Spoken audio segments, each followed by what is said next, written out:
Hollywood executives rely on a single sentence to decide if your script lives or dies. And the crazy part, that sentence, your logline, is more important than your entire screenplay. You can write the next Whiplash, but if your logline flops, it's dead before page 1. Today, I'll show you why that happens and how one sentence can turn rejection into a bidding war. I learned this the hard way. My passion project, the one I'd poured my soul into, got rejected by network after network. And I even had an Oscar-nominated writer on my team. Then, out of frustration, I rewrote a sentence. The story didn't change, but that one line, the logline, suddenly had executives asking to meet. That's when I realized a logline isn't a summary, it's a sales pitch for your movie. Think of it like a movie trailer made of text, short, emotional, and designed to make someone say, "I need to read that." Here's the secret formula to get you started.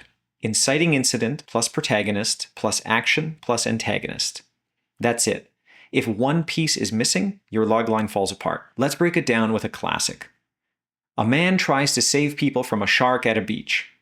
Okay, technically it's accurate, but it has zero emotion, zero tension. Here's a better attempt. When a deadly shark terrorizes a beach town, a reluctant police chief must overcome his fear of water to hunt the killer beast before more tourists die. Now that works. Why?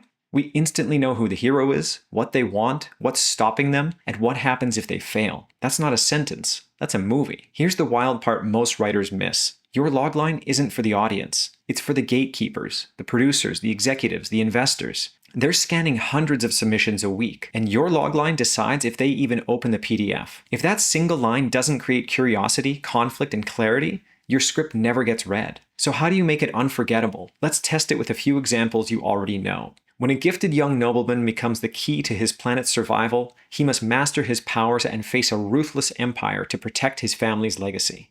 There's scale, destiny, danger. It's all there. When Miles Morales is catapulted across the multiverse, he must redefine what it means to be Spider-Man while facing heroes who think he doesn't belong. The stakes are emotional and existential. When a young African-American man visits his white girlfriend's family for the weekend, he uncovers a horrifying secret about their reception of him that he can't escape. You read that and you immediately feel the tension. That's curiosity, fear, and social commentary, all in one breath. Every great logline does the same thing. It builds tension, clarifies the journey, and sells emotion. Most writers think the screenplay sells the story. It doesn't. The logline sells the screenplay. It's your first impression, your elevator pitch, your entire story world in one breath. So treat it like the most important sentence you'll ever write. Start with your inciting incident. Introduce us to your protagonist. Define the goal they'll fight for. Clarify the antagonistic force against them. And finally, establish the stakes. Because in Hollywood, that single sentence doesn't just sell your movie, it sells you.